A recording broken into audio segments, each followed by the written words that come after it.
les téléspectateurs de GNU connaissent bien son visage. Gérard Leclerc intervient dans l'émission L'heure des pros et remplace le présentateur Pascal Praud en son absence. Mais peut-être ignorait-il que le journaliste de 71 ans était en couple et même marié, depuis 1981, à une célèbre animatrice. L'ancien employé de France Télévisions est en effet heureux en amour et ce, depuis de nombreuses années.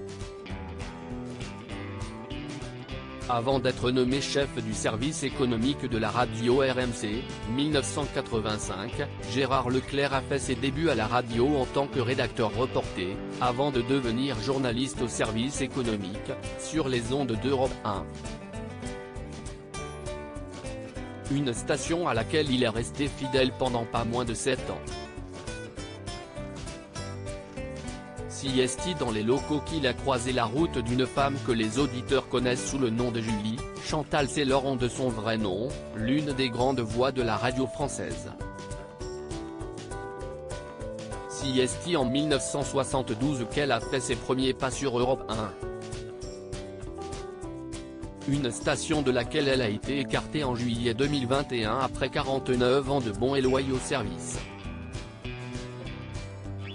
Je confirme ce matin mon départ d'Europe 1 qui n'est pas de mon fait et qui intervient en même temps que celui de Nicolas Canteloup dont j'étais la partenaire, dans la revue de Presque, depuis 2005, note de la rédaction, avait confié l'animatrice de 77 ans à la. Elle s'était également dite très triste de cette nouvelle. Son départ était intervenu dans un contexte particulier au sein d'Europe 1. La station vivait alors une crise interne ayant entraîné les départs de plusieurs figures emblématiques telles qu'Anne Roumanoff, Bertrand Chameroy, Patrick Cohen, Pascal Clark ou encore Wendy Bouchard. Mais Julie Leclerc a bien vite rebondi. Elle a en effet été recrutée par Laurent Ruquier afin d'intégrer sa bande des grosses têtes, en août 2021.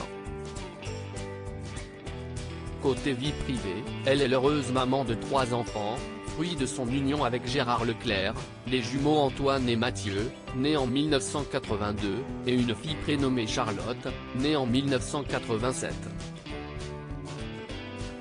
Mais son mari et elle préfèrent rester discrets en ce qui concerne leur petit cocon.